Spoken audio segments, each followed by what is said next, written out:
the mighty Wilbur. And Jimmy the Boogie Woogie Man Valiant against the Russian man, Ivy Kolov and Dick Murdoch, Jim Ross.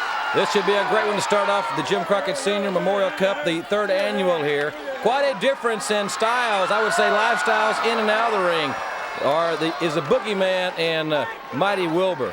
I haven't seen Wilbur boogie too many times in my experience with him, Tony. Mighty Wilbur, who really is just back from that injury that he suffered when he broke his kneecap and really damaged his knee during the bunkhouse stampedes.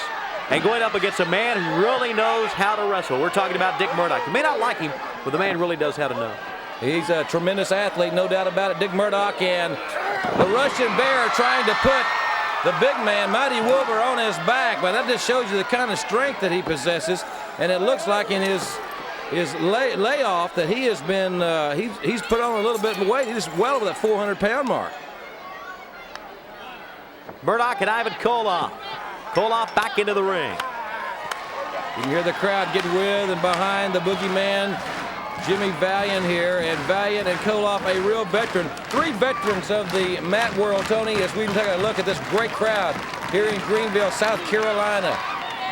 Rounds 1 and 2 in Greenville, and now Valiant pushes him into the ropes. High backdrop. Right down to the center of the ring, and Valiant seemingly on a tear right now with the right hand. Sets Koloff back near the corner, close enough to make the tag of Dick Murdoch. Now notice, Jim, how Murdoch really slowed the pace down because Valiant was really on a roll. He certainly was. Murdoch took his time getting in the ring, and now opening up with some offense of his own is Dick Murdoch. Big right hand, the elbow followed by another right hand, and he's got one of the most deadly big fists, Tony, in wrestling, and he has tagged in the other veteran of his team, the Russian Bear, Ivan Koloff. Koloff off of the top, and Jimmy Valiant springs off of the ropes. A right hand right to the midsection. Right to the big elbow of the mighty Wilbur. He wants to tag, and now Wilbur lumbers in. To the other side they go. And it's Wilbur coming in, and he really nailed him with that left arm. Big clothesline there by the mighty Wilbur, and this one here is really cooking and heating up right now. Jimmy Valiant, the boogeyman, is walking and talking, but Murdoch buries the knee to the kidneys, and there's the Russian sickle. Boy, he nailed him, man. He pins him. I'll tell you something. This is such a great crowd here in Greenville. Dr. Death going for the fireman's carry, but Rotunda blocks that maneuver. And Rotunda, I'm sure, thinks that he can out-wrestle and intimidate Dr. Death like he does a lot of people, but that right hand perhaps will change his mind and his philosophy. You know, those jumping jacks or those calisthenics really serve no purpose at all. And if you're going to try to intimidate somebody, certainly the man not to intimidate is Steve Williams. Well, I think he's one of the most unintimidable athletes in professional wrestling. I'll tell you that right now. Now there's a collar and elbow tie-up. Two All-Americans right there, ladies and gentlemen, here in the National Wrestling Alliance. There you see Dr. Death, great football tackle. Nice athletic move, leapfrog over, and the Doctor with a scoop slam. And Rick Steiner is being manhandled as we do not see him. Dr. Death with that big football tackle from the stance. Well, I tell you what, the Doc is really exploding, and there's no slouch the man he's knocking down. He's a strong man also. One more time. Here he goes, Jim Ross. From the neutral corner. Oh, he missed. Steiner may be a little bit too smart for him right there. Dr. Death went to the proverbial well once too often, and now Steiner, I'm sure, thinking that he has things perhaps going his way. He's hesitating a little bit right here in this match. You don't want to hesitate against Dr. Death, Steve Williams. You don't want to let him recoup and get back going on the offense. To the corner they go. Steiner shoots him into the other side, and a high backdrop one more time. That's a lot of weight to hit down, but he got right back up, and he nails him. Dr. Death with that clothesline, and down goes Rick Steiner. And Tony, this one, in our second round here in the Jim Crockett Sr. Memorial Cup, the third annual edition, is breaking into a very physical situation. Dr. Death, Steve Williams, now tagging in the football All-American from Florida State, Big Ron Simmons. And Simmons with a right hand that buried it to the midsection of Steiner. Tell you what, in round one here, both teams are going all out. And really, the two teams, I would say, Jim, in this entire first round who really drew the toughest, had the toughest draw, because these teams are somewhat evenly matched. They certainly are, and I think that the advantage would have to go to the varsity club for two reasons. Number one, Simmons and Steiner have had more opportunities to team, and I think the second reason is Kevin Sullivan on the outside, the games master there. But Simmons is so powerful and so strong, we obviously can't count him or Dr. Death out of this one.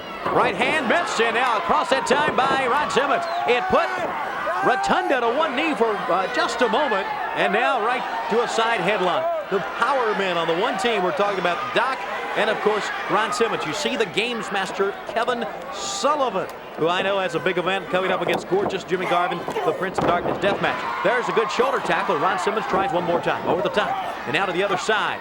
Good try for a hip toss, but a great reversal. And Ron Simmons now. And Dr. Death Steve Williams, as Simmons goes to that three-point stance, and he can open up any offensive line with that. Down he goes. The former nose guard tries a pin, but a tag had been made. Certainly had, and a lot of explosion there out of Ron Simmons, but Simmons is in the wrong corner.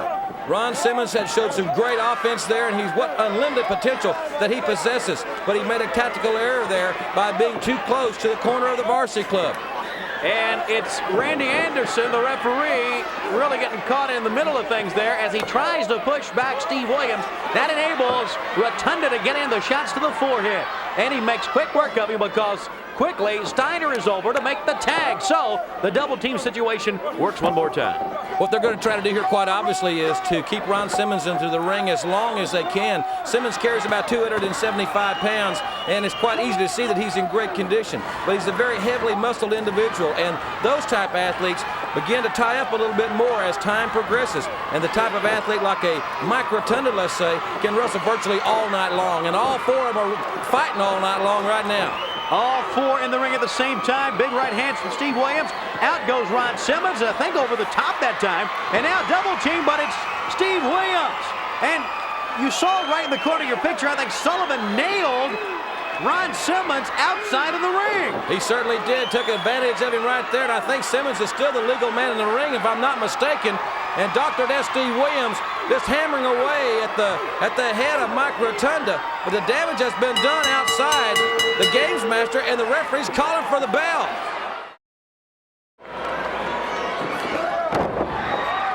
Great arm drag by Kendall Wyndham. One thing about these youngsters, as Tully complains to Tommy Young, the referee, one thing about it, the Stallion and Wyndham, they're youngsters, but they've been in here for a couple of years. They will not back down or be intimidated by the Horsemen. Well, I think, Tony, the key point in this match is that they have absolutely nothing to lose. They're the decided underdogs in this contest, quite obviously. But as you mentioned, that they do have a lot of athletic ability, and they have to look at this match as an opportunity, as a great opportunity to really move up the ladder in tag team competition and obviously go for $1 million. And they can let it all hang out, as the old expression goes, right here in this matchup, because as I mentioned, they have absolutely nothing to lose. They are the decided underdogs in this one. The arm, the hammerlock held, and a tag is made. Arn Anderson, and quickly Kendall Wyndham with an arm drag on Arn Anderson, and Tommy Young checks in. So Wyndham keeps the pace up and keeps the advantage at his side, although he is very close to that four-horseman corner, and that's always a dangerous place to be. Well, he's in a great stance for himself right now, in as much as that the young man is not the bulkiest athlete in comparison with an Arn Anderson, but he has an advantage in that he is so tall, he will have the advantage in leverage. If he can keep Anderson below him and stay on a big base there, I think he's going to be a lot better advantage. But right now, he's got a man in the ring that he's tagged that is a very strong man, the Italian Stallion. And the Stallion needs to get Anderson on the mat and off his feet and wrestling because he's got the great amateur background. Well, he got him off his feet, but he goes right to an arm, and that is not really hurting Arn Anderson at all. He comes up quickly as you take a look. The leader of the Four Horsemen, James J. Dudley, into the ropes, and that shoulder nailed Stallion right in the midsection. Arn Anderson is one of the most calculating individuals in the sport of professional wrestling. In the history, in the long, illustrious history of the NWA, I don't ever remember an athlete any tougher or with any more lethal left hand, I say left hand, than Arn Anderson. But the Italian Stallion is throwing some big right hands, Tony, on Tully Blanchard. Back goes Blanchard. Right to the corner, and a tag is made. There you look, the fans here at Greenville's Memorial Auditorium, Greenville, South Carolina, home of Furman College, where they play basketball, but not only that, home of some of the greatest wrestling in the world with moves like that. Tully Blanchard, that quick, the Horsemen can put the momentum back on their side. They are a tremendous team. That's why they are perennially considered as the top tag team combination in all of wrestling. Inside drop cradle by Kendall Wyndham, and Tully Blanchard with a very surprised look on his face quickly made the tag. And Arn Anderson, that's a great tag team strategy. He hustled across the ring to take advantage once again of Kendall Wyndham. Oh, the spine buster. But more importantly, Wyndham did not make the tag. And that's right. So Arn Anderson with the spine buster. Some of the fans appreciate that. Wyndham rises to his feet with the left hand, and he's staggering Arn Anderson at this point. Kendall got up after that spine buster, but now the tag made of the Stallion. Fans encouraging him on. Shoots on in with an elbow, and now the Stallion going after both men. He's got Tully onto the floor. He picks up Arn Anderson with a hard slam, has him down. Great slam by the Stallion. Can he hold him? No, he cannot. And Double-A Arn Anderson, the enforcer, looking for that one big break. One mistake, and that could be it right there for the Stallion, the DDT. And this one here is merely academic, Tony.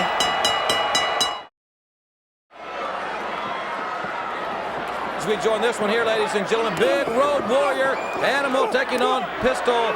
He used to be called Pistol Pass Watley, but now he wants to be called Shaska Watley. And in any name, he is a double tough customer from UTC Chattanooga.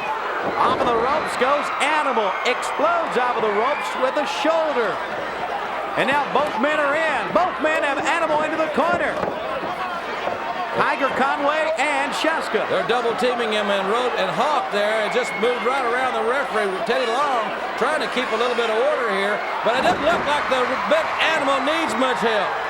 Oh, the fans really appreciate that because Animal exploding out, using both arms and setting both Jive Tones down.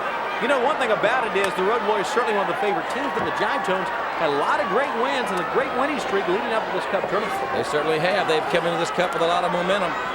There you see Tiger Conway Jr. in there with there's a Road Warrior fan, no doubt about it. I'll tell you, I don't imagine the Road Warriors grew up listening to Gladys Knight and the Pips or the Temptations, but you can bet that there's some temptation right here to throw Tiger Conway over the top rope, but he's coming crashing down. That is a tremendous slam, I'll tell you. So Hawk makes the tag, and Animal comes in. The Road Warriors. They won the first tournament in 1986. Jim Ross, you were there also. They won at the Superdome in New Orleans.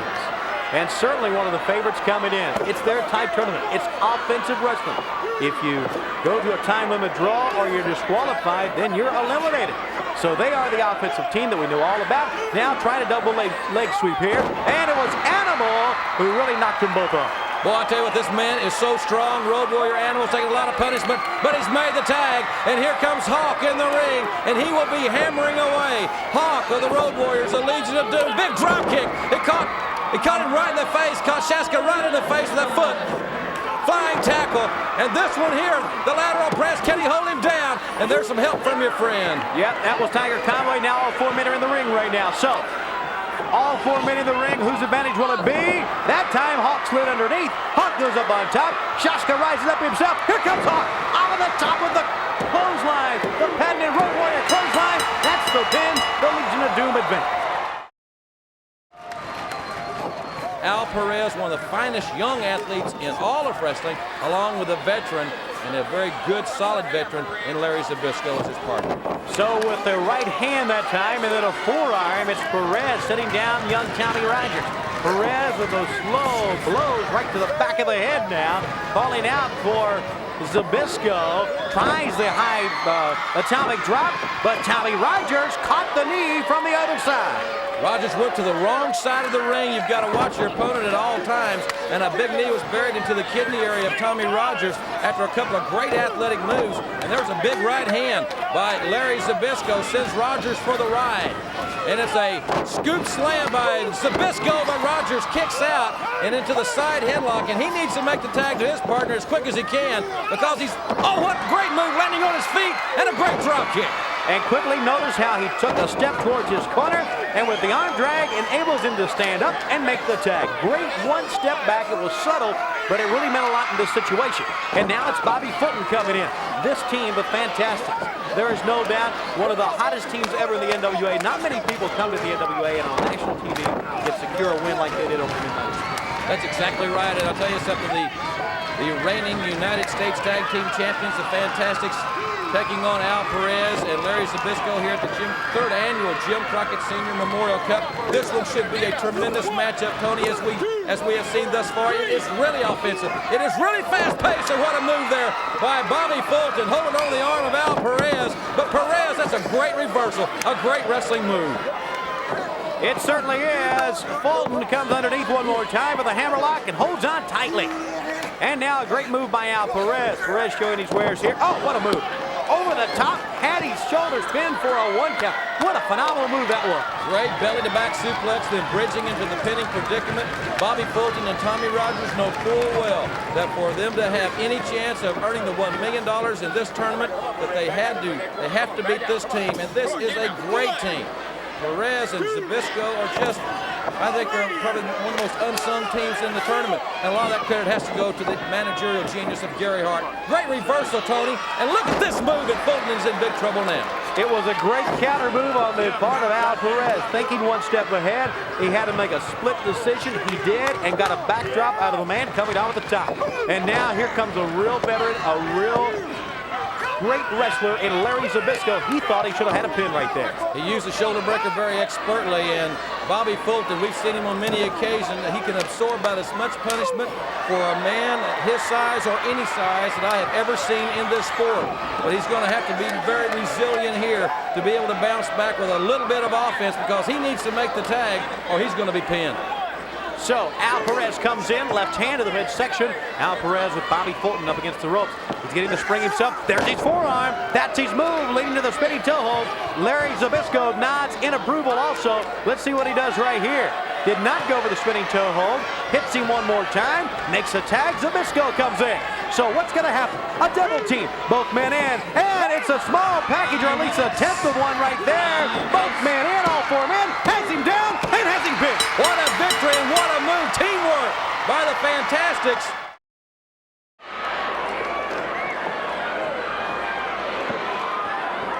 Well, right here, I'll tell you something. What a matchup here. It's the young and the old of the NWA. The veterans of Murdoch and Koloff taking on the young lions in Sting and Lex Luger. A great contrast in styles. And I'll tell you something. I know that you've got to believe that Koloff and Murdoch will stoop to any low to win this match in advance. To the other side and a high backdrop. You're right, because certainly the favorites would have to be Luger and Sting. They are 2 of the premier athletes in our sport right now. So to win this match, Murdoch and Ivan Koloff realize they have to do some other things, like take shortcuts or whatever they need to do to win a match. Well, they certainly aren't above doing that, and all these fans here, this great capacity crowd here in Greenville, fully aware of that situation as well. Collar and elbow tie-up, and Luger with a kick to the midsection. And Luger trying to muscle up the Russian Bear, Ivan Koloff, and he's got him up there. And Luger still trying to manhandle him, and a power slam right from the top. Lex Luger, 6'5", 275 pounds of granite, with a big slam to the Russian Bear, Ivan Koloff, and the Stinger is tagged in, much to the delight of this great crowd here in South Carolina. To the arm goes Sting. Ties up Koloff, and right back down he goes one more time. They keep the pressure on. Certainly when you look back over the entire year of 1988, these 2 men, Sting and Lex Luger, have had 4 great months. They have just been as hot as any 2 men can be. Lex Luger, as you know, part of the World Tag Team Champions, and Sting hot on the trail of Ric Flair. And Sting fighting out of the corner that time. Did a great job. That was not for him, a place for him to be.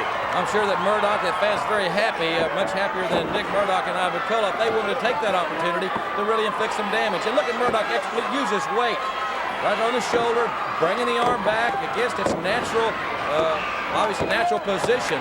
And Murdoch uses that 200 and, I guess depends on how many six-packs he had the night before, anywhere from 285 to 300 pounds. He is a big, rough, tough man. A lot of water weight there. So now, right to the nose he goes Sting, and he really nailed Murdoch. Hard slam down. That shows how strong this young man is, because, as I mentioned, Murdoch up there in that legitimate heavyweight category, and the rowdy Texan from Waxahachie, now making his home near Amarillo, is now back on the attack. You're not going to hurt his facial features. He's had those rearranged so many times in and out of the bars. He is a tough, tough man. Double team both men with an elbow, and now it is Ivan Koloff and Dick Murdoch on a roll. Murdoch's such a great veteran, and that chain is wrapped around, it appears, that turnbuckle. Now he has it wrapped around the throat of Sting. Look at Murdoch, the man who will stoop to anything to win a match. As low as they go, he goes right around the throat, and down goes Sting. But one thing that both these men, speaking of Murdoch and Koloff, know about Sting is his great stamina and his great endurance. They're going to try to take all the available air, the oxygen, his fuel, in other words, away from him by using that. They're going to the throat. This is the third or fourth move that we have seen. Murdoch now with a big elbow right to the throat of the Stinger, and they would like to get him into a fatigue position to where they can get the pin, quite obviously. There you see Magnum TA, manager of the team of Lex Luger and Sting. Stomping away. Sting goes down higher to the floor. And I believe Murdoch has a chair. He does. Right on the back of Sting. Murdoch is just nailing that chair into his back. And don't think that Mr. Luger, Murdoch didn't have an idea to nail him with it as well. Good thing the referee jumped down there. The referee's trying to get Luger back into his corner. Perhaps he's more preoccupied with keeping Luger in his corner than he should be keeping Murdoch and Koloff away from Sting so he can get back in the ring. Fans watch on as Murdoch tried to shoot Sting to the other side. Does not get it. Sting with his move. Right on Murdoch, and he staggers out, rolls over. But Sting unable to make the pin right here, or at least put on the Scorpion, because he's winded also. I think Murdoch got a shot in there, Tony, but perhaps in the solar plexus. The Stinger's trying to shake it loose. And there's a spinning toe hold, I thought, but getting ready to go into the figure four. A surprise offensive move, and now all four men in the ring, or I should say Ivan Koloff just going outside, and there goes Luger right out after it. So it's Sting and Murdoch into the ring. Murdoch on the ropes. He pulls Sting over. Both men go down to the floor. And now all four men are battling on either side of the ring. It's Sting with his face plastered up against the steel railing outside of the ring. The Stinger needs to really regroup here. Remember, he is the legal man in the ring, as is the rowdy Texan, Dick Murdoch. But the Stinger's got him in a pinning predicament. Can he hold him? Count of 2 and 3. He got it. He got it. Yes, sir, he did. That was that close. You're right, Jim Ross. Now the Sheepburners hit the ring, and all four men go at it. Certainly, as Rip Morgan is down at ringside, these four men certainly didn't expect to face each other, but that's how it goes in tournament situations. There's no love lost between these two teams that we know of. There's no camaraderie whatsoever. Obviously, nothing in common between these two teams. And, of course, the Midnight Express are an American team. And we know the Sheepherders despise all-American teams with a passion. That has been made public on many occasions. It's going to be interesting here to see the Jim Cornette's effect in this match with Rip Morgan on the other side, because, Tony, you and I both know Jim Cornette's deathly afraid of man-to-man combat. He doesn't like that at all, and that big nephew of the Sheepherders is quite a man over there in the other corner. Rich Miller rips on the head of Bobby Eaton. Beautiful Bobby got right in the face of Rip Morgan, but Morgan had somewhat of a weapon right there and backed him away. It's funny to listen to the fans to see who they cheer for, and in this case, they're cheering for neither team, really. Well, either one will have a small faction of fans, but I think probably the largest sentiment here would have to be for the Midnight Express, simply because, if nothing else, they're citizens of our country. If that's the only thing, it's certainly not anything that Jim Cornette has done. Well, that's for sure. Now double team move here, possibly it is, and it's Butch Miller after Luke Williams had held beautiful Bobby. He gets the blow right to the midsection. So now the Sheepherder, and they can really inflict some damage. You know, the fact is that you know this if you go up against the Sheepherders or the varsity clubs. If you win the match, you're going to go to the next match having lost a little bit. Oh, yeah, they're going to take it out of you because they are so physical. And there you see two of the most physical men in wrestling. Sweet Stan out there now to try to help his partner, beautiful Bobby Eaton. But I'll tell you, Jim Cornette got over there, and he's moving to higher ground, too. We got a fight breaking out here between Bobby Eaton and Luke Williams, and Luke Williams is getting the better of this situation at this point in time. Beautiful Bobby face down to the floor, and Jim Cornette and Sweet Stan trying to help their comrade up, so to speak. Rolls him into the ring, right to Butch Miller, that is. Right up against the ropes they go one more time. This is one of the unexpected matches here in the third annual Jim Crockett Sr. Memorial Tag Team Tournament.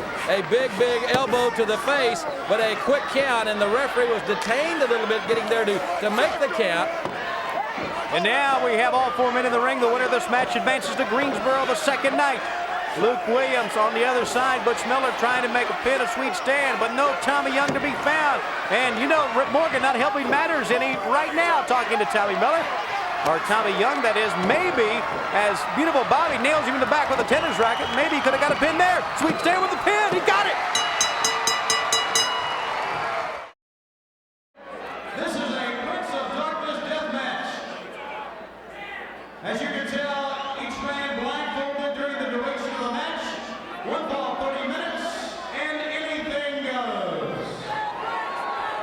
Introducing first, along with Rick Steiner, the Games Master, Kevin Sullivan. His opponent, accompanied by Precious from Tampa, 236 pounds, gorgeous Jimmy Garvin.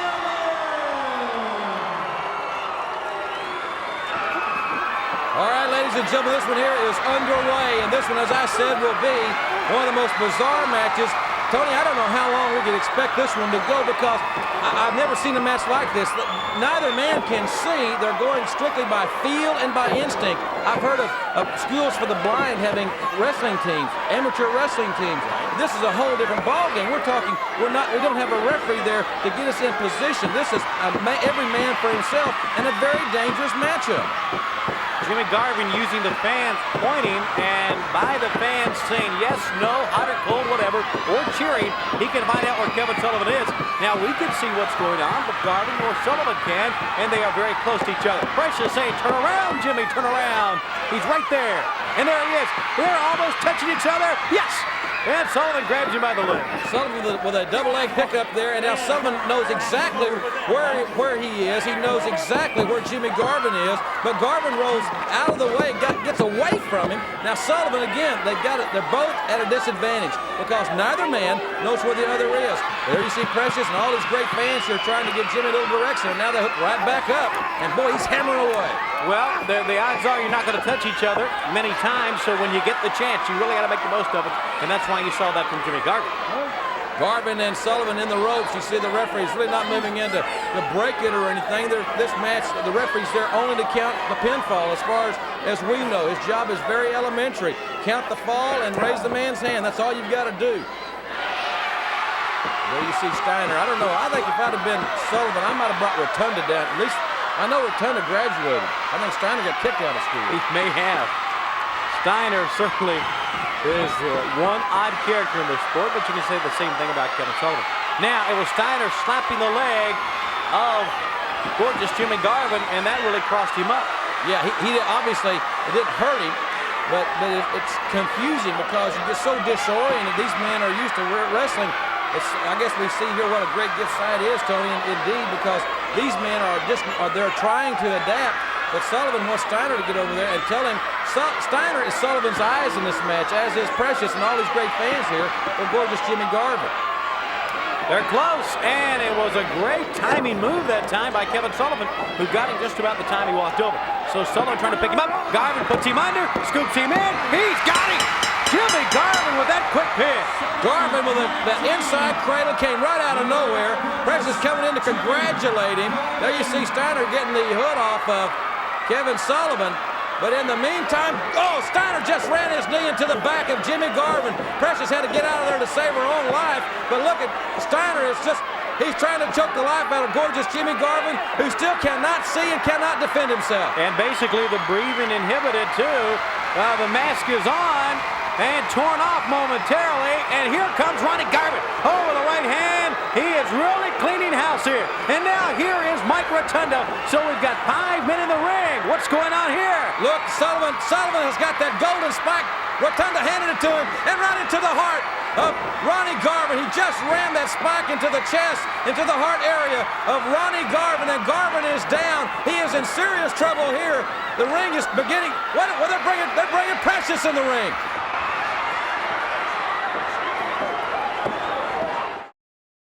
This is one match from round 3 we're going to show you here, and then you're going to see all the semi-finals and the finals of the Jim Crockett Sr. Memorial Cup. And this one, if we had to pick one match, Tony, from round 3 here in Greensboro to showcase, this has got to be it right here. This is where it all started, right here in the Greensboro Coliseum. The Powers of Pain, the reigning, along with Ivan Koloff, the six-man. There you see Ivan, the six-man tag team champions of the world. And that was a title that was not only held by the Road Warriors and Dusty Rhodes, it was owned by the Road Warriors and Rhodes. So the Road Warriors against the Powers of Pain, quarterfinal match of the Jim Crockett Sr. Memorial Cup Tag Team Tournament. And the question is, we posed it many times prior to the match, will they let their emotions carry them away? Or will they go to win? Will they go to get even? We'll find out. Remember, ladies and gentlemen, it's an offensive tournament. A disqualification eliminates you. A time limit draw eliminates you. And big kicks to the head like that will eliminate a lot of things, namely your senses as the Barbarian. Look how big this man is. In there with the biggest Road Warrior animal, and what a power slam. That one shook this Coliseum.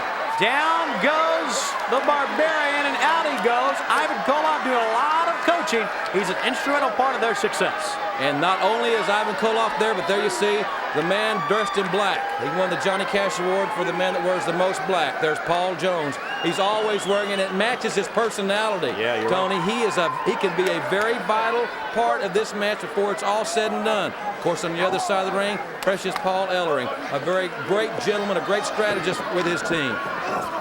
That time, the Road Warrior ducked, and he cleared them both out. Boy, I tell you, the Road Warrior's going all out. Animal in there right now, and he decked both men.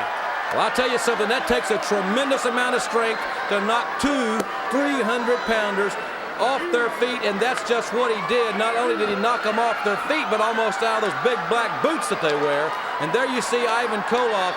They'll play mind games not only with the Warriors, but they're also going to try to get inside the head of referee Randy Anderson. And Anderson has got such an important matchup because the winner of this one advances to the semifinals. The winner of this match, 2 victories away from $1 million, is how I would look at it.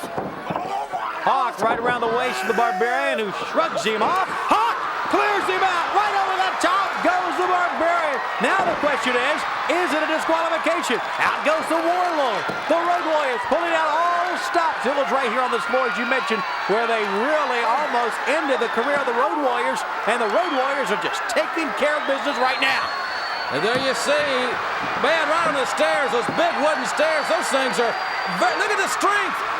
Look at the strength of Hawk. It's through the stairs right at the Barbarian. Man, this place is erupting here, and this one is getting out of hand. And where are we at with the official, the referee out there trying to restore some order? It's a good thing he's not counting right now. Both teams could be counted out. Jones is really irate. Look at him. As if he has never broken a rule. He'll take every cheap shot, every opportunity he can to kick somebody when they're down or when their back's turned. Now what he wants is a disqualification. This could be $1 million call for referee Randy Anderson. And he's going to let the match continue and now count out the Barbarian. Barbarian came back within 3, and here we go one more time. It's wild. We expected it. Referee trying to communicate. That's not going to do any good. They don't understand anything above Coriolis. He's not going to be able to communicate with these guys at all. He's just got to try to keep this thing in control. And his biggest goal right now, I would think, would be to try to keep it inside the ropes in the squared circle. Yeah, that's right. If it gets out here, Tony, with all these people here at the Coliseum, it could end up out on the street.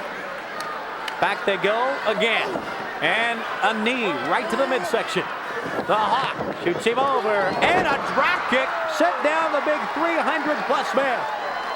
Hawk is really on a roll right now. He's up in the middle of the turnbuckle. He has the fist out, and he nails him right in the head. And he snapped it off right to the head of the Warlord, and another one right to the face. Referee counts. And what an elbow there by the Barbarian. It wasn't meant for his partner, obviously, but that clothesline was meant for his opponent, and he did nail Hawk. Great double team by the Barbarian and the Warlord. Warlord is in with Hawk. Gonna pick him up hard, slam him down equally as hard, and sit on him. That shows you exactly the kind of improvement that has been made by the Barbarian and the Warlord. Months ago, when they made a devastating mistake like that, it would have cost them the match. They're right back in this thing. As a matter of fact, they have the advantage right now offensively against perhaps the most physically awesome team in the history of wrestling, the Road Warriors. Barbarian goes over to grab Hawk. Has him, gets some leverage out of the rope. That foot caught him right in the face. That is a devastating move. He tried to kick his head off, lateral press. Can he hold him down? And Hawk barely got his right arm up, and I mean just barely before the 3 count. Right hand, back of the head. So the Barbarian taking charge right now. And Hawk just leaning up against the rope. They're going to throw him outside right here. He's no stranger to the pavement. They've had a lot of street fights in Chicago, and there you see Ivan Koloff with a kick to the ribs. And this man, the Warlord, 330 pounds, slamming him on the concrete. This one is really getting physical here. Remember, this one is an offensive tournament. This whole situation is formatted to be offensive. And boy, how offensive can you get right here? With that chair right to the legs. Look to me, Tony, right to the legs of Hawk. They're really going for it. I was going to make the comment, if you're disqualified, as we mentioned, you're gone. If it's a double count out, you're gone. Well, they went right to the legs. I think maybe they got him right in the left knee. So the Barbarian puts him up against the ropes again. And now the Barbarian with a power slam. Got him down. That was perfect. A perfectly executed power slam. Can he kick out? Yes. At the very last moment, every bit of strength that the Road Warrior Hawk has, but a very timely tag. Here comes the big heavy hitter of the Powers of Pain. He's getting bigger and bigger all the time, the Warlord, and right into the bear hug. Very unusual situation here. It's usually the Road Warriors using the power moves. It's usually the Road Warriors exercising the bear hugs, but not this time. The Warlord cinching in on the small of the back, and you're right. How many times, as Ivan Koloff looks on, do you see Road Warrior Hawk caught in a bear hug? But he looks rather weak right now, but maybe regaining his senses. Maybe coming back again, reaching towards that left ear of the Warlord. Gracious Paul Ellering and Paul Jones had their words at ringside. And now the Hawk trying to get in. Right hand, side of the head. One more time. He's got it. He's got the arms loose, but right to the full Nelson. And he got out of it, really, with just moving the hips back right into the midsection.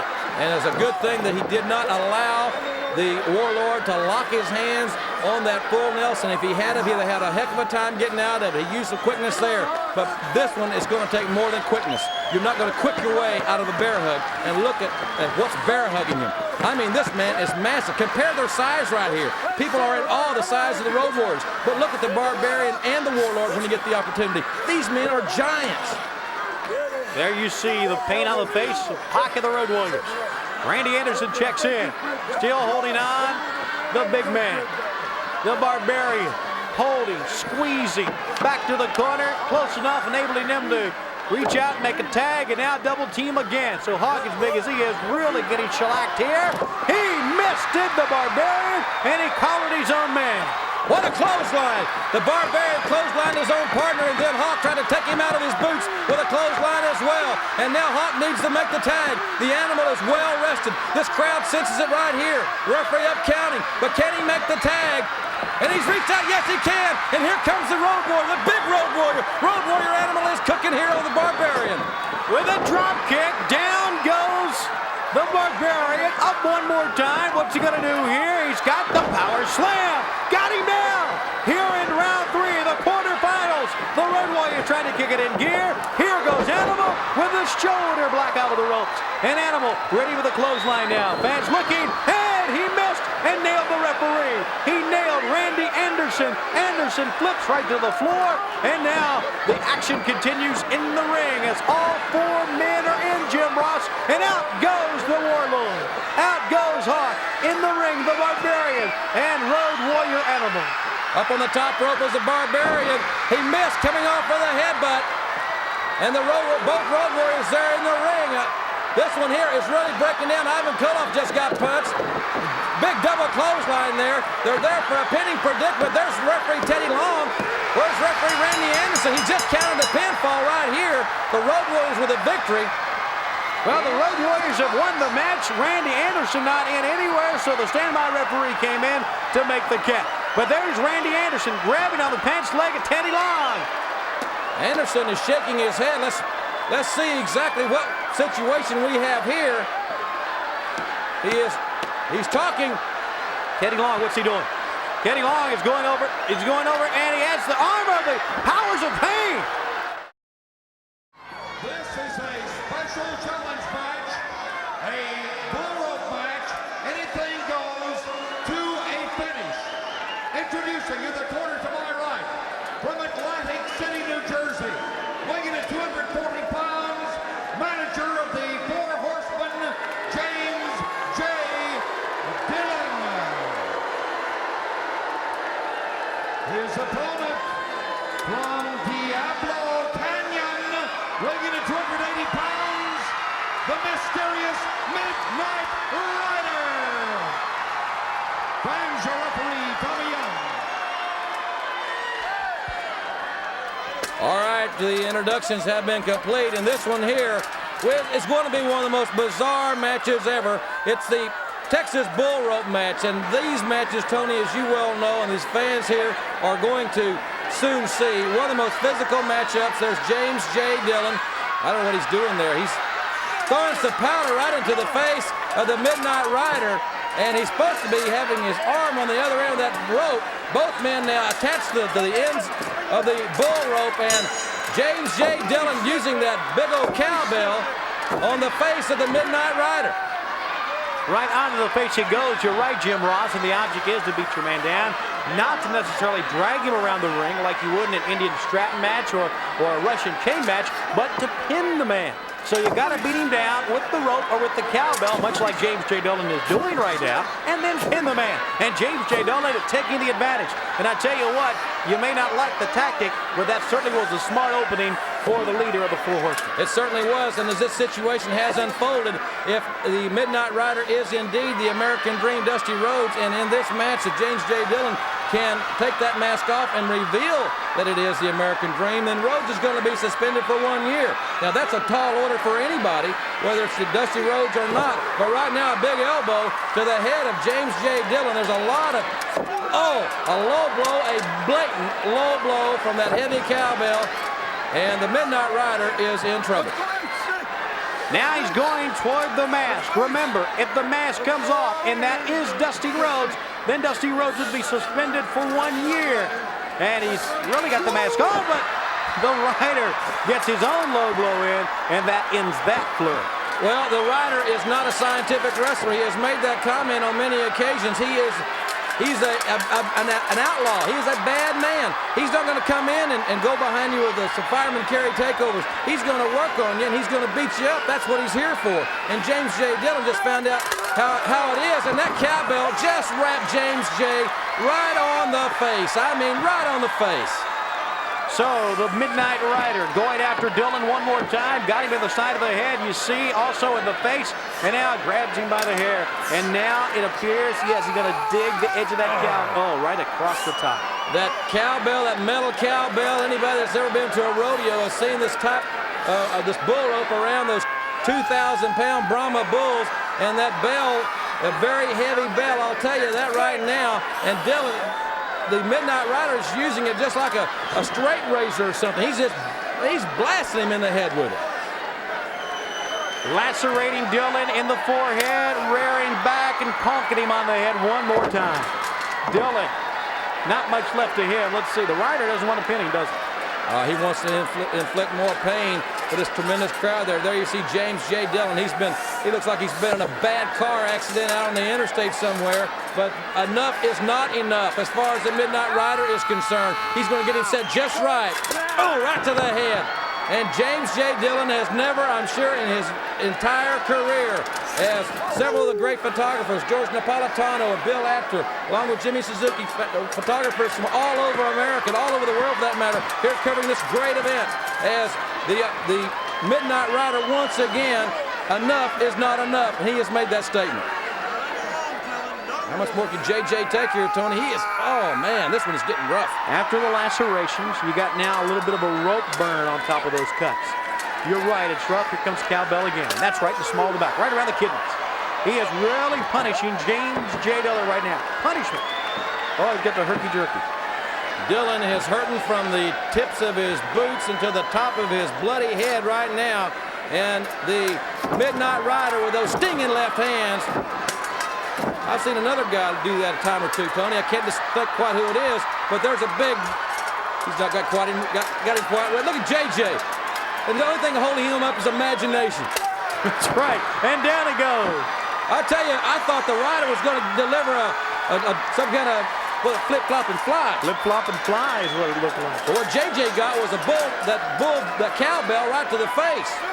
and he got it there one more time. And James J. Dillon may never, ever forget meeting the Midnight Rider in the Greensboro Coliseum. I'm sure I won't, Tony, as well as you and all these great fans here. The winner of the match, the Midnight Rider, he is the king of the Texas Bull Rope matches. As he's taking it off his wrist here, his work is done. His work may be done for now, but still the battle for the four horsemen continue for the Midnight Rider as he has the cowbell. He's not finished. What's he going to do? Pulling it around. He's trying to do him in. He's trying to choke the life out of James J. Dillon. Right, there's another masked man we just saw pass through our camera view. Another masked man has come to the ring with chaps on. We've heard about a big man called the Texan, and he is a big, big, rough man, and he has come apparently for the Midnight Rider.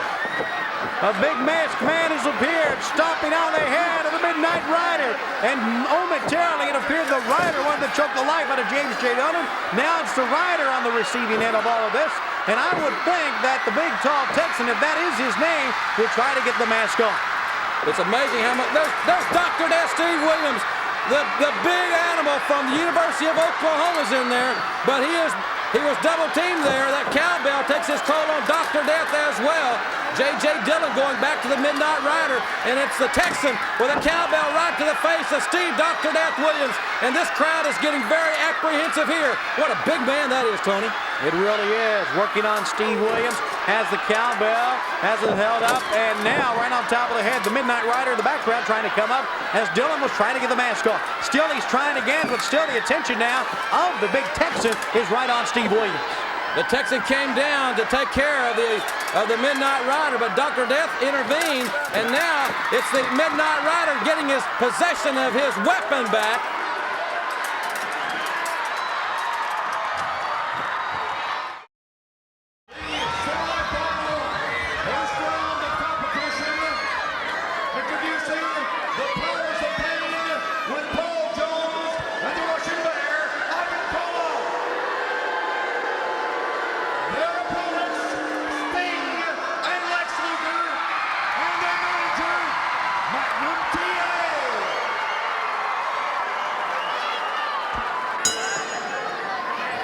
We are down to the final four in this match. It is Lex Luger and Sting going up against the Powers of Pain with Paul Jones. And the other semifinal coming up will be Arn Anderson and Tully Blanchard against the Fantastics. The final four of the Jim Crockett Sr. Memorial Cup. Paul Jones over here flapping his gums, trying to intimidate Magnum TA, and that just didn't work. Jones really, he's a guy, he'll take a cheap shot on anybody. It just doesn't make any difference. But right now you've got, here I think is a great illustration of why the NWA is such an exciting league here, because of four great young stallions like we see in the ring now. You've got Sting and Lex Luger on one side in the semifinal matchup, and a young, powerful team of the Barbarian and the Warlord. 2/3 of the world six-man champions, the Powers of Pain. This is a great semifinal event here in Greensboro. Both men lock up, tag is made, here comes the Barbarian. What a grueling match they had earlier in the evening against the Road Warriors. And they return, they have to be 1-for-1. They certainly do. Very fortunate to come out of that with a victory against the Warriors. Great move there by Sting, trying to get it over early here, but he kicked out very quickly. And there's Magnum TA, he's having more words. He's got Jones's riding crop, took it away from him. Oh, and he ripped right at Jones and caught him right up against the left arm. Magnum TA still with the fire in his eyes. Look at Jones. Jones better get that coat off in a hurry because Magnum will slap him again. Those riding crops used to whip horses in most situations.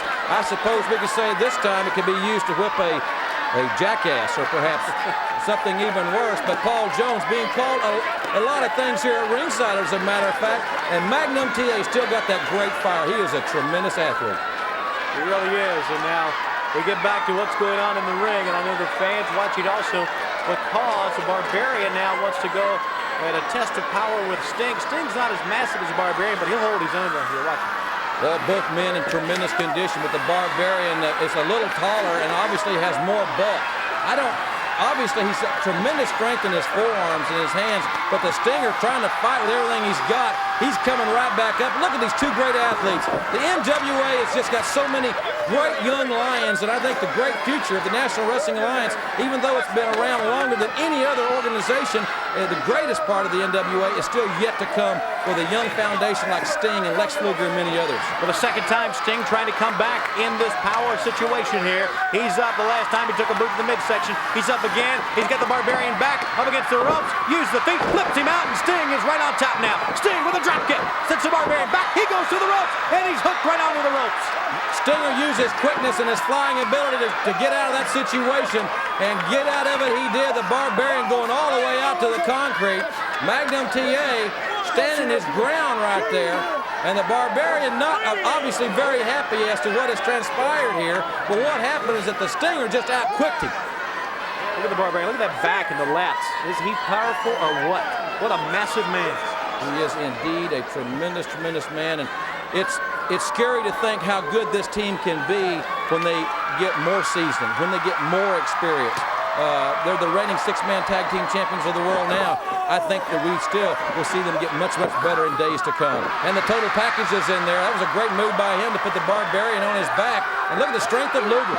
Picks him up. There's no doubt about that strength. Luger slams the Barbarian hard down at the center of the mat. Got the arm one more time. Luger looking around, pulling on the arm again, twisting on the arm. Lex Luger, Sting is in the background now, waiting to get the tag, and he's got one.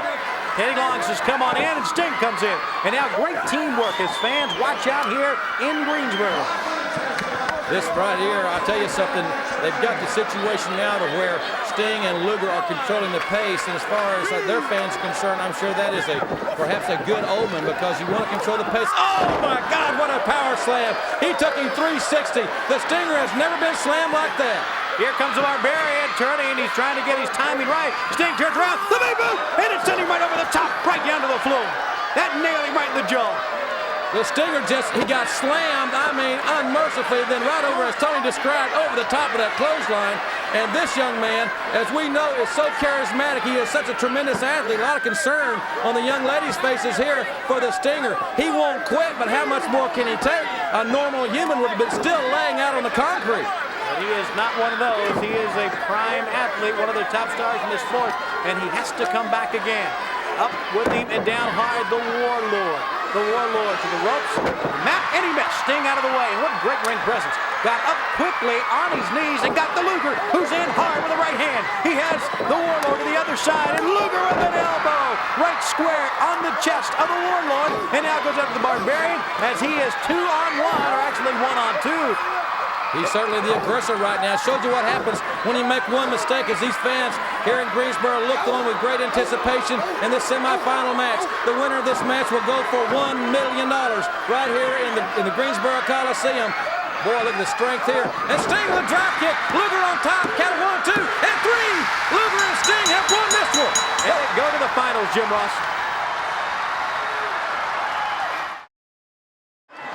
Our next semifinal round of competition for the Jim Crockett Sr. Memorial Cup, introducing from the city of Angels, with a combined wrestling weight of 430 pounds, the Fantastic.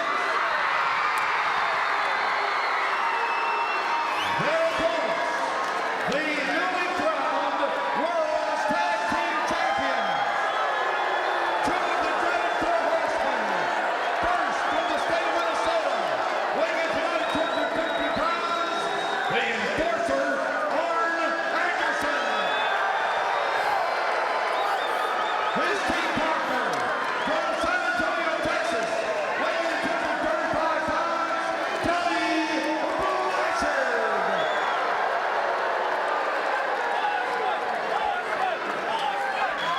All right, ladies and gentlemen, the introductions have been complete here for this big semifinal event. Without a doubt, I think it would be a great understatement, Tony, to say at this point in time that these are two of the finest teams in the National Wrestling Alliance or anywhere else. The Fantastics and the Four Horsemen. This one is going to cook, I can tell you, from start to finish. The Fantastics, and that's Tommy Rogers in with a drop kick on Tully Blanchard. Blanchard staggers up, he goes in the wrong cutter, and it's Bobby Fulton catching with the right hand. It's Tommy Rogers with the right hand, and Blanchard staggers right out, rolls right out to the floor. That's great ring presence by Blanchard, if indeed he knew where he was, because he has stopped the momentum, whether it be intentional or not. He has stopped the momentum here, and there you see the enforcer, AA Arn Anderson, having a few words with referee Teddy Long as he gave some, I'm sure, some reassuring words. What double teaming though right here, the Fantastics, high elevation, and Tully Blanchard is hurting for certain, and these fans here are loving it. Blanchard goes right down to the feet of his fans one more time to the floor, and fantastic. With a little strut of their own, a lot of fans appreciate that. The Fantastic, Tommy Rogers, Bobby Fulton. All right, it's Blanchard now unfolding, collar and elbow tie-up into the side headlock. Into the ropes, Blanchard throws him off, and right into the back, the enforcer, AA Arn Anderson.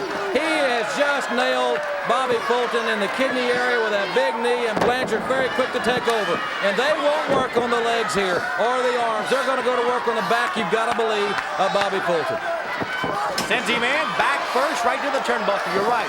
And Fulton just falls right forward out of the neutral corner. And you're right, he goes right on the back. Right on the shoulder blade, actually. Pushing, stomping away with that right foot. You've got to hand it to J.J. Dillon because he has instilled a tremendous amount of pride and professionalism in the unit known as the Four Horsemen.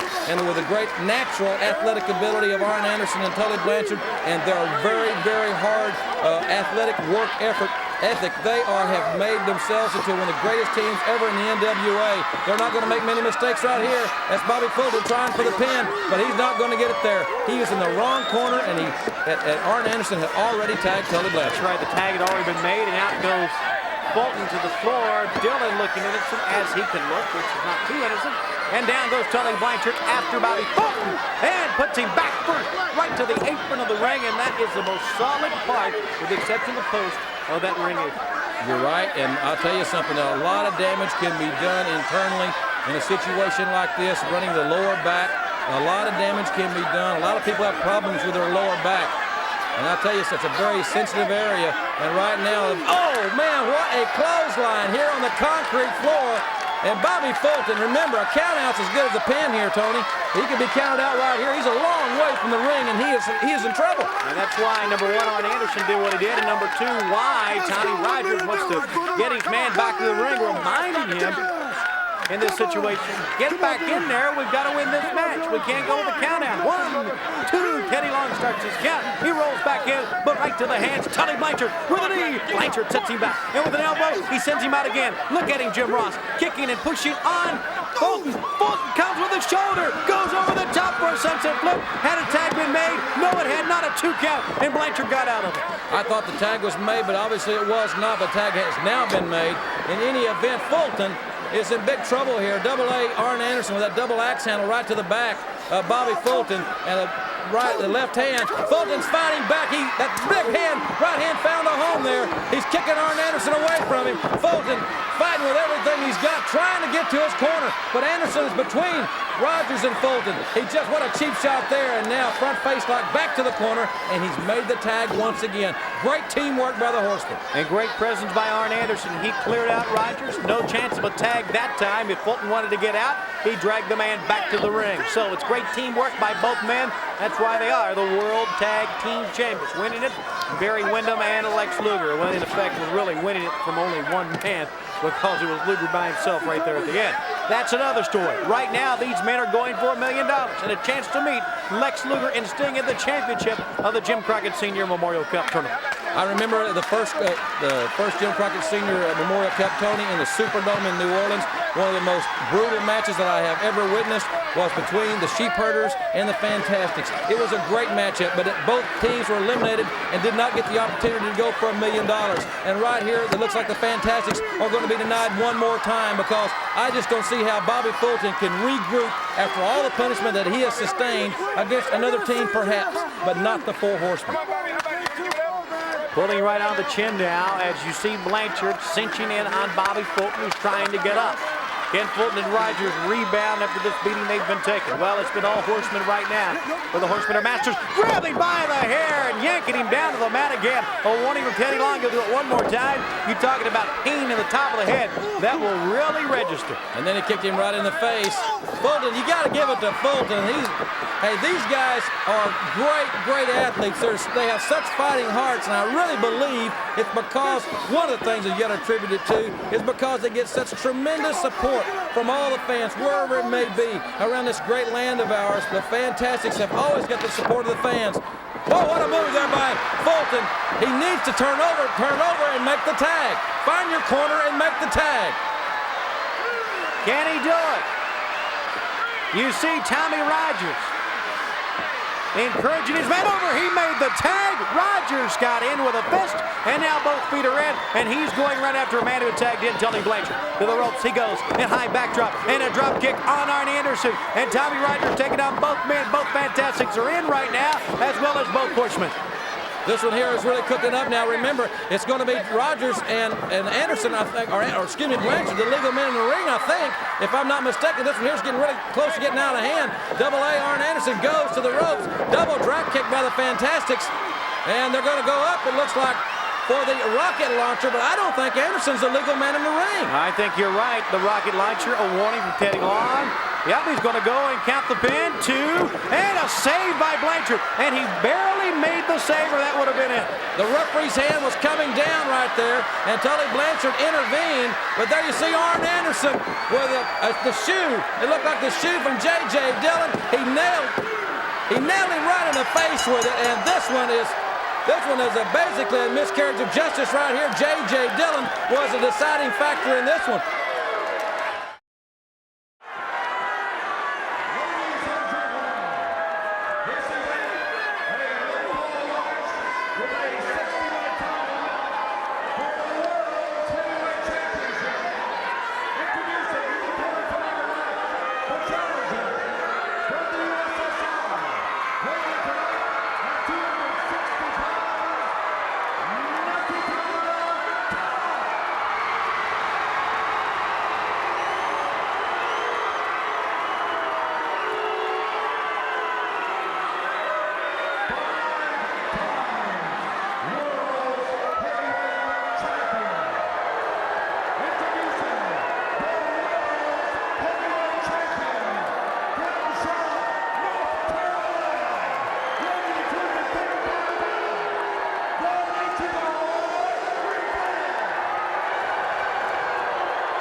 With Barry Windham at ringside, and now walking back, the world champion preparing to go up against a man that he knows. He'd have called some high fives from the Horsemen. Barry Windham is in, and there's the man, big gold belt. I wonder if we're going to see J.J. Dillon here at ringside for this one, Tony, because we still have to come the finals of the Jim Crockett Sr. Memorial Cup Tournament, and one would think that J.J. would want to utilize this time to really refine the game plan to go against Sting and Lex Luger. We obviously know that Luger has a great deal of motivation to go against the Horsemen, no matter who his partner is. But the great motivation as we look at the World's Heavyweight Championship belt is $1 million would motivate people to do a lot of things, no matter who your partner was. Not taking anything away from J.J. Dillon, but if there's one man who can really carry his own in the ring, it's Ric Flair, the world champion. Oh, without a doubt. You know, I think is when people start writing about professional wrestling as they do in years to come, I think they're going to have to consider Ric Flair if he's not the greatest world champion of all time, then I would enjoy debating the person that selects someone else. I just don't think that he has any parallel ever in this sport. He is the consummate professional athlete. I'm certainly not saying he is unbeatable. No man is unbeatable, but Ric Flair is just a tremendous champion. And Nikita Koloff here, knowing that, and looking at Koloff, has dropped a lot of weight. He's got a lot more stamina, a lot more endurance than he's ever had. He's in there really with a legend. He really is. Ric Flair is always thinking as much as anything else. Ric Flair, of course, not the power man of a warlord or a road warrior animal, but certainly a man that is the finely built. He is a conditioned athlete, and he knows every move in the book, be it a dirty move or a scientific move. Well, you know, this is not the first time that Flair has defended the world's title against the Russian Nightmare Nikita Koloff, as Koloff really is wrenching that wrist there, and you can hear Flair. He's feeling it. Obviously, I mean, was all the way down to his toes. But Flair has wrestled this man for the heavyweight championship. But Tony, at this point in time, he has never wrestled Nikita Koloff when Koloff is in the 240-pound range. Koloff had been in the 275 and 280-pound range, and he has dropped that weight to increase his stamina. He's still tenacious, he's still strong, and he has still got that great intensity. Back he goes. That's Flair to the corner, and Koloff goes right in after him. Nikita Koloff looking around, the Russian Nightmare, certainly a man many people feel who can be the world heavyweight champion, and there's no doubt. Koloff, Flair tries to get him, and will he have him down? Yes, atomic drop, and it really sprawled him out to the other corner. What a move by Flair. That's why he's the best. That was an inverted atomic drop, and I think that it has a potential to provide a lot more punishment than a normal atomic drop. And I think Nikita Koloff right here is really feeling this situation. Flair, the knee right to the face, and this one could be over in a hurry here. But Flair is so methodical. He's taking his time. He cannot afford to make any mistakes. He can't afford the Russian sickle, for one thing. That's right. He's got to stay away from that, and as always, keep the bigger man off feet. That time, Nikita Koloff playing a little cat and mouse with him, jerked out of the way, and now has Flair by the leg, clears out our ringside location, and now goes right to the leg. Koloff letting his temper get away with him here a little bit. Koloff's got to maintain his composure here. He turned everything over as he got out of the ring, and Ric Flair may never be the same after that blow from Nikita Koloff, because I'll tell you, the ring post just is not going to move. Not at all, and Tommy Young dragging Flair back in and urging Nikita Koloff to get in the ring, and that's where he's got to beat him. A count out here will give Nikita Koloff a win, but will keep the belt around Flair's waist. I wonder if, like you said, Tony, earlier, it's a very good point. And now Koloff going for the figure four. If Koloff can maintain his composure, was my original thought, he's got a heck of a chance to win this thing. But he's got to maintain his composure and not let his temper and his emotion get the best of him. Wrestle the man, and that's what he's doing right here. And Ric Flair into the ropes. Referee Tommy Young using a little bit of discretion there. He could have broken the maneuver, or he could have freed Flair's hands from it, which is what he decided to do. Flair was not close enough, so Tommy Young reached out and got the ropes, got to be into it. And Flair now trying to rock and get into him. He's not too far away. You see Ric Flair. If anybody knows about the figure four, the pain it can inflict, it's Ric Flair. That's his move, and now he's into it. So Tommy Young's got to call for the break. Nikita Koloff has never been known as a master of the figure four. He has used the Russian sickle as his primary offensive weapon, but he has, I know, inflicted a great deal of punishment and pain to Nature Boy Ric Flair. One of Flair's great assets is his quickness. He is so quick. He has such great ring presence, but ring presence can be of no use for you if you're on your back. And that's exactly where Ric Flair is now, and Koloff really working on the leg of the Nature Boy. With the leg, Nikita Koloff looking around. Again, here we go. Right to the foot one more time. And that time, Koloff reads in vain to the other corner. You know, Tony, one thing about this situation is that Koloff, I would think, will probably have the advantage as far as strength is concerned between these two men. But Ric Flair, no doubt, is the quicker of the two. That's in my opinion. And with Koloff trying to work on the legs of Flair, perhaps he agrees with that sentiment and is going to try to slow him down. And Flair just tried to ram the head of Nikita Koloff into the post, but it didn't happen, and Flair just went face first into the steel post. much to the delight of some fans and not of some others here. Nikita Koloff hobbling around, trying to get over at Flair, and he's there. Right hand, nailed Flair, top of the head. Flair staggers again, holding himself up by the fence, and he goes face first into it. So Koloff enabling all the facilities around him to come into play there as he really hurts the forehead of Flair. Flair may be bleeding right here, and it would not surprise me because he really hit that fence very hard.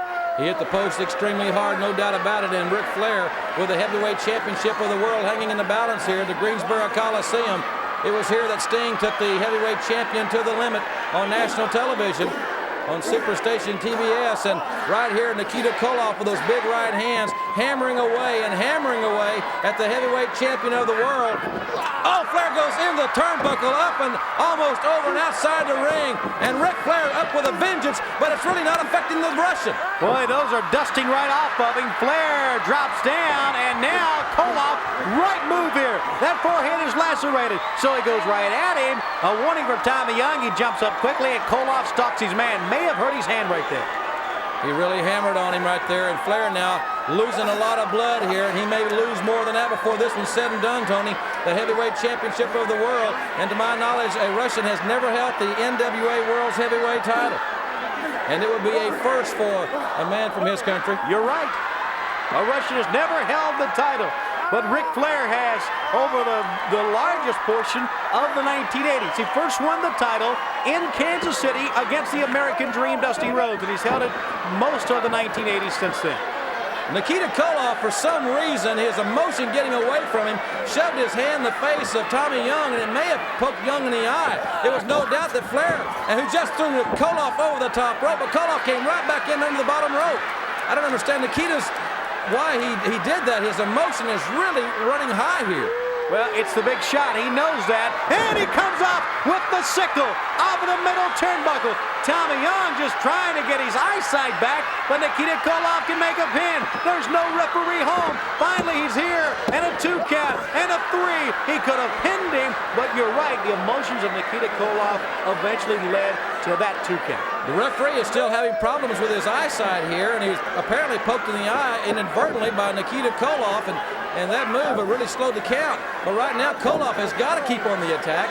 He's got to try to deliver another Russian sickle and get Flair in the middle of the ring. But what he's doing right here was hammering him, and Flair has now reversed it. That's something this man is so tremendous at, is counter wrestling. But what a sickle over the top rope, and Flair's on the floor. He nailed Ric Flair. He went over the top rope. He went down to the floor. And Tommy Young is going to say that it was momentum that sent him over the top rope. No disqualification as of yet. Well, I'll tell you, that was a close one there because I thought the momentum initiated from the Russian sickle, and perhaps Nikita Koloff should have been disqualified. But in any event, I'm not wearing a striped shirt, and I'm glad that I'm not. And I'm glad I'm not being suplexed, but Flair reversed it. That was a great move by the champion. But Koloff holds onto the ropes. The champion comes back, and he catches the sickle across the chest again. Counting, pinning the fans on the feet, thinking yes, 2 count, and it's almost a 3. Nikita thinking he's won the match, but no, it was that close as Tommy Young is showing. The match continues. The referee was in tremendous position there, and Flair barely got his shoulder up, and Flair just, that momentum, he threw him over the top rope right there. Well, what are they going to disqualify Flair? Tommy Young going down? Yes.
This is for all the marbles, as the old cliche goes. $1 million and that beautiful Jim Crockett Sr. trophy that you saw. And understandably, Luger is letting the emotions carry him away to start things. Not only does he want the money, Jim Ross, but it wasn't too long ago that these two men took the World Tag Team belts.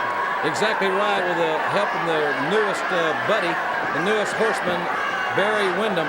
It might have been better, I don't know, not to play Monday morning quarterback, for Sting to start this situation and let Luger settle down a little bit, because you certainly don't want, as Tony mentioned, to get in there and let your emotion get away with it, and all of a sudden you're pinned 1, 2, 3. It just doesn't take that long to get your shoulders pinned to the mat, and that would be a very, very expensive defeat.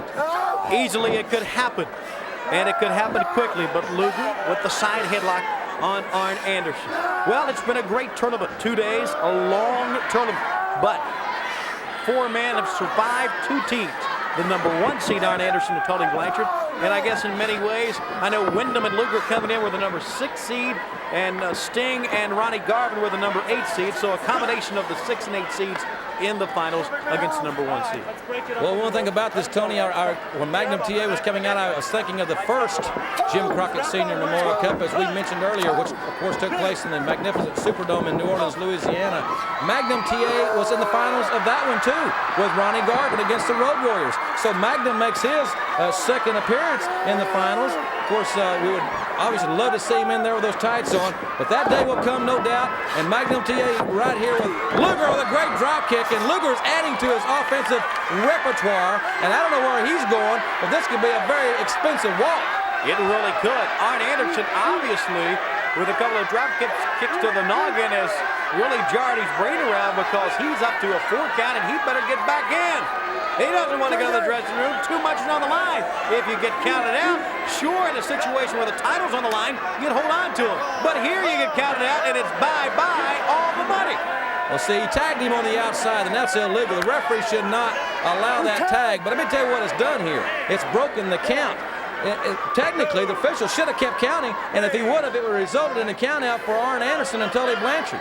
But Anderson got what he wanted. He broke the count, and obviously I'm sure that he has also broken the concentration of young Lex Luger. And it was Lex Luger all the way at that time. An outside headlock, good takeover. Goes right with the head scissors, does Arn Anderson, and right around the throat. Tommy Young checking in. Evidently it's okay. Luger trying to get out of it then.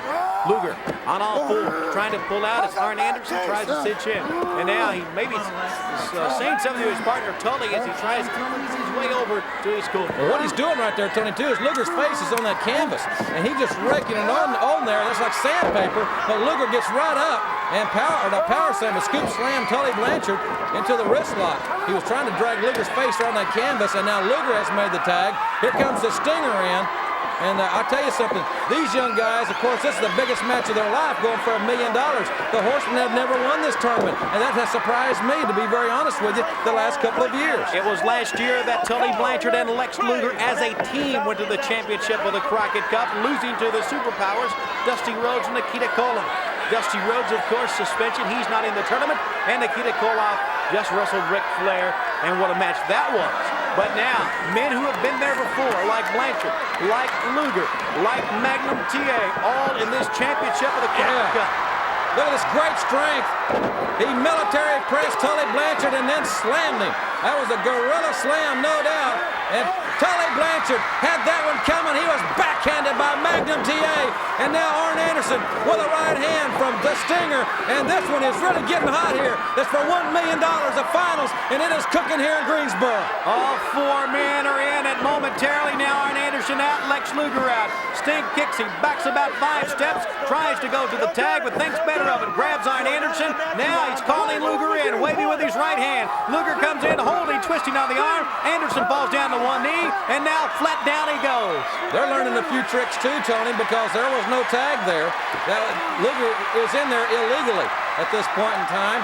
I don't know if the referee would even dare send him out with all this great sentiment here from this crowd, but you know, officially and technically, Luger should be outside because the referee shouldn't allow it if he didn't see it. I don't either side. It just doesn't matter. They should go right down the middle with it. Right. But this is a very partisan crowd, I think we could say. And it's like any other sport, Jim Ross. You know the referee is human, and sometimes emotions get carried away in a high, intense situation. You know, lots on the line, not only for the athletes, but also for the referee also. This is a pressure situation for him. It certainly is, and a lot riding on the shoulder of the official, no doubt. And, of course, Tommy Young, one of the finest officials in wrestling. No doubt about that. And right now, Lex Luger is really working on Arn Anderson. Luger showing his great strength. Luger putting the arm behind there. He learned that move right there with the Horseman, because if he can execute it, I thought he was going to slam him, was vintage Ole Anderson. And Ole Anderson taught it extremely well to Arn Anderson. Not only that, Lex Luger has teamed with Ole Anderson on many occasions, especially in the early part of 1988. And now right up with an arm bar, holding right onto that left arm. Arn Anderson down on his right side. Lex Luger on one knee, holding right onto the arm bar. Right near the ropes, just about a couple of feet now. So far, you can really say neither team has gotten an advantage. It only takes 3 seconds. Jim Ross, you've said it so many times, and the team that wins this one is going to do it lightning quick. I think you're right, Tony, and right now Luger's got to understand that he needs to draw an imaginary line in the center of the ring and not cross it. Stay in his half of the ring, because the Horseman, all right, there's a Horseman trick right there. A great trait that perhaps Luger's picked up. Now he's back in his corner. He's clearly on the offensive, and the Stinger has been tagged in. And once again, Luger and Sting are controlling the action, once again because they initiated the action in their half of the ring. And Sting trying to fly across, and quickly Anderson went out of the way. So Sting feeling the effects of that move we have seen so many times in matches around the country on nationwide TV, and it comes up working against him. Blanchard throws him over the top as the referee was looking the other way, looking at James J. Dillon. Once again, J.J. Dillon did not touch either Luger or Sting, but his presence has been definitely felt right here. And Tully Blanchard coming around, taking a cheap shot on the Stinger. They know that the Stinger is hurt. Back into the railing he goes. And once again, sends him for the ride there, and right into the steel railing, and these fans reaching out for encouragement. But that's, I mean, they're living and dying in this situation, but there's $1 million on the line right here. And you can bet the Horsemen are going to resort to anything they can to win this tournament. Well, you saw Luger going over to his partner and letting him know, hey, $1 million. Get in there, and he is back in. Blanchard tries to slam, a great slam that is, perfectly executed right on the back with the backbreaker. Got a 2 count. Sting is out. Blanchard holding on to the trunks, and he's calling for the break. Tommy Young right in there that time. The official saw him break the rules right there, but the Stinger, we know that he is in phenomenal condition. He's not carrying any excess baggage. I can tell you that right now. He is rock solid, and he is still, though, in the wrong corner. It's amazing to see how much the tag ratio and how often that the 4 horsemen tag in and out, and where right there in their corner they keep their opponent most of the match, and that's what we're seeing right here. Sting staggers to his corner. Tully Blanchard with a great job of blocking out right there with his back right up against Sting. And now it's double A. Arn Anderson, as they call him. They reached across the top and missed. And now here comes Spinebuster. Got him down. Arn Anderson now says he is out. And let's see. We will find out. 1, 2, no sirree. Sting is up. And I had a feeling that was not the pin. He is so strong, and he's got that great desire. That may be his most important gift. Most important trait is his desire, his enthusiasm to compete and to be a winner. And he's fighting with everything he's got right here, trying to get back up to a base. And Arn Anderson goes down. The Stinger's trying to hold him down for a pin, but there was a tag. The tag was made, and Blanchard is going to come in the ring legally. A tag was made, and Tully Blanchard is in. Blanchard in there, and I'll tell you, this one here is Sting is, again, they do so much wrestling. They mean the Horsemen in the corners nearest the ring. They just don't want their opponent to even get in the center of the ring. They're cutting the ring off. They're not allowing Sting to make the tag. Blanchard picks up Sting and goes right to the knee of Arn Anderson. You're talking about great tag team work. They were communicating, Jim Ross, when Tully was over the other side of the ring with that move. They're the consummate team. They extend the meaning of tag team wrestling, and the Stinger's trying to everything he can to get out of that. Anderson was trying to kick the life out of him, but the Stinger's right back on his feet, and a clothesline, and that will slow down any man. What a great comeback from Sting. Leveled him with a clothesline, but look how far he is away from Luger. It's to your left on the screen, and Arn Anderson close enough just to reach up and tag if he can. Yes, he does. Sting a long way to go. Blanchard cuts him off with an elbow right on the left shoulder, and Blanchard grabs him by the back of the head, stands him up straight in the neutral corner, and works away on the midsection. Combination blows there. 3 times to the midsection. A reversal. Sting sends him to the other neutral corner. Sting comes in. He flies in. That's his move, and he got it on Blanchard, but he's holding Blanchard up because he's dazed also. Both men have sustained a lot of punishment here, but the Stinger trying to set Blanchard for the Scorpion Deathlock, but once again, Blanchard makes the tag. It's kind of like you can use the statistic like a tag ratio, or how many times you've tagged your partner in a match to time of possession in a football game. Right. You stay on the attack. You keep a fresh man in the ring for the short intervals and tag in and out a great deal, and that's what Anderson and Blanchard have done here. And what a game plan, going for $1 million and going for the pin. Another good statistic would be how many times do you make the tag when you're at a disadvantage, like the Scorpion Deathlock, or like a Sunset Flip, or at moments where it's a pinning predicament and you get out of it. They're the best at it, but finally the tag is made. Here comes Lex Luger. Sting fought his way to the corner, and Lex Luger's in there, the total package. He is glistening. This man is such a tremendous athlete. Big right hands, cracking their heads together. The Horsemen are in trouble, and $1 million on the line, but don't count Anderson out yet. Anderson with the spine buster covers Luger. This could be it. It's a 2 count. It was Lex Luger almost getting out. Sting made the save, and now all 4 men are in. This one here is breaking down to a Pier 6 brawl. Blanchard and Anderson outside. Magnum TA grabbed the foot of Arn Anderson. 2 count only. 2 count. And now they got Magnum by the hair. Luger rolls him over. There it is, Jim Ross. Lex Luger has pinned Arn Anderson. Luger and Sting. The crowd is jubilant, but Luger and Sting have won the 3rd annual Jim Crockett Sr. Memorial Cup Tag Team Tournament. They have won $1 million. And what a great scene that is, hugging Magnum TA. Lex Luger, high fives to the fans all around, and $1 million richer. I know this has to take some of the sting, so to speak, as you see the man named Sting, but some of the bad taste out of what happened in Jacksonville with Barry Windham for Lex Luger. Into the ring now. Let's go to Tom Miller.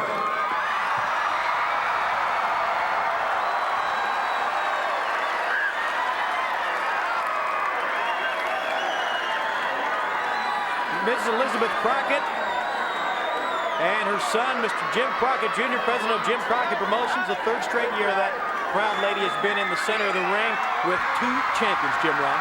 Well, I tell you, no doubt, a long, great future ahead for Sting and Lex Luger. It's great to see Mrs. Crockett here as usual, and this crowd has certainly seen a tremendous event. There you see the $1 million richer. Sting and Luger, the winners.